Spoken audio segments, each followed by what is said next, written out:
BJP రాష్ట్ర అధ్యక్షుడిగా దాదాపుగా ఇక ఖరారైనట్టే. మాజీ ఎమ్మెల్సీ రామచంద్రరావు ఇప్పటికే పార్టీని వచ్చేసారి ఎన్నికల్లో నిలిపి మేము డెఫినెట్గా అధికారంలోకి తీసుకొస్తామంటున్నారు. పార్టీలో పెద్ద ఎత్తున కార్యక్రమాలు ఉంటాయంటున్నారు.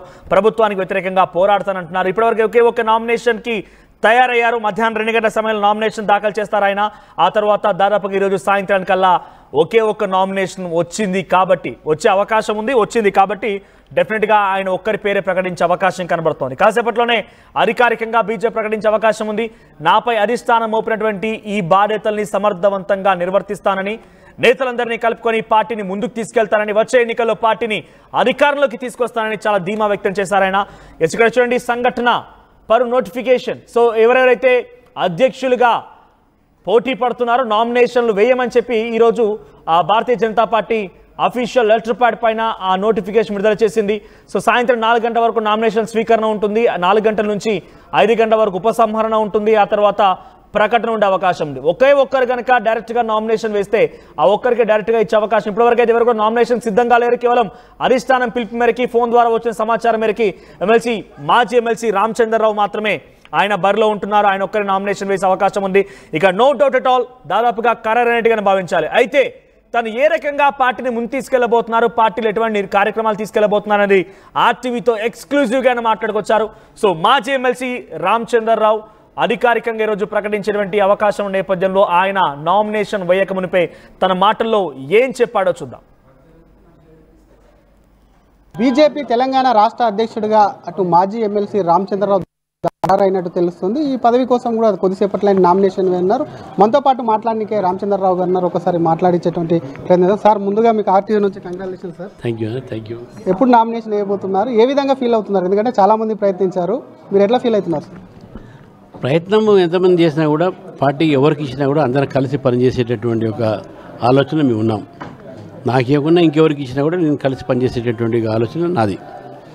అదేవిధంగా ఈరోజు ఇంత పెద్ద బాధ్యత నా మీద ఇచ్చినందుకు పార్టీకి నా మీద ఉన్న నమ్మకాన్ని నేను వారికి కృతజ్ఞత తెలియజేస్తున్నాను. అది రాష్ట్ర అధిష్టానము, ఇటు జాతీయ అధిష్టానం, ఈ రెండు అధిష్టానం కూడా నా మీద ఇంత పెద్ద బాధ్యత పెట్టడం అనేది నేను తప్పకుండా దాన్ని పూర్తిగా నిర్వహించే ప్రయత్నం చేస్తాను. ఒకటి.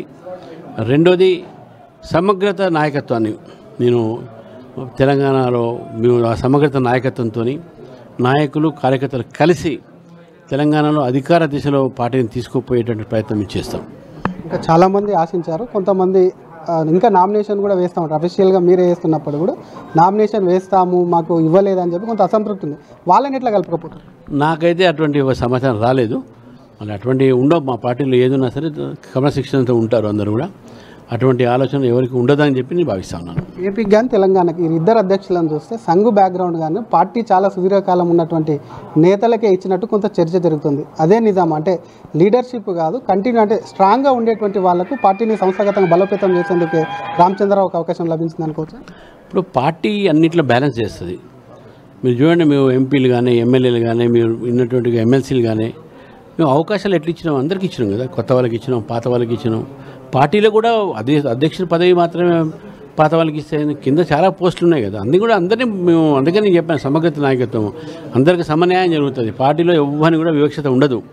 కొత్త కానీ పాత కానీ అందరినీ ఒకే రకంగా చూస్తాం మేము. సార్, వీరామరావు తర్వాత మీ సామాజిక వర్గం మీరు అనేక సామాజిక వర్గాలు తెలంగాణలో ఈ నాయకుడికి ఇస్తారు, ఆ నాయకుడికి చర్చ జరిగింది.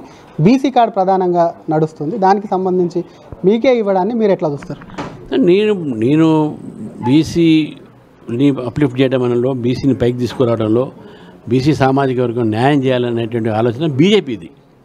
ఇక్కడ వ్యక్తిది ఉండదు, ఇక్కడ బీజేపీది. మా ప్రధానమంత్రి బీసీ ఉన్నారు, మా పాలసీ ప్రో బీసీస్ ఉన్నాయి. మేము బీసీలో ఒక కులగణన చేస్తూ ఉన్నాం రేపు సెన్సస్లో. మా ఒక పాలసీలో మేము బిలీవ్ చేస్తాం కాబట్టి ఇక్కడ వ్యక్తి రామచంద్ర ఇంకెవరైనా చూడరు. అక్కడ party is pro BC, party wants upliftment of BC. అది మనం చూస్తాం.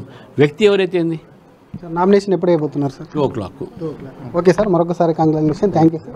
ఇది ఒకవైపు పార్టీ చూడాలి, ఏదేమైనప్పటికీ కూడా తనకు పార్టీ ఇచ్చినటువంటి అవకాశాన్ని కూడా ఖచ్చితంగా పార్టీ నమ్మకాన్ని నిలబెడతాను, అందరినీ కలుపుకొని కూడా వెళ్తానని చెప్పి కూడా రామచంద్రరావు అంటే డెఫినెట్గా పార్టీలో ఆశించిన వారందరితో కూడా మాట్లాడి పార్టీని ముందుకు తీసుకెళ్లడమే కాకుండా పార్టీ ఇచ్చినటువంటి బాధ్యతలు పూర్తి స్థాయిలో నెరవేర్చి అధికారమే లక్ష్యంగా పనిచేస్తానని చెప్పి కూడా మాజీ ఎమ్మెల్సీ రామచంద్రరావు మరికొద్ది సేపట్లో కూడా నామినేషన్ వేయబోతుందని చెప్పి కూడా ఆర్టీవీతో చెప్పారు.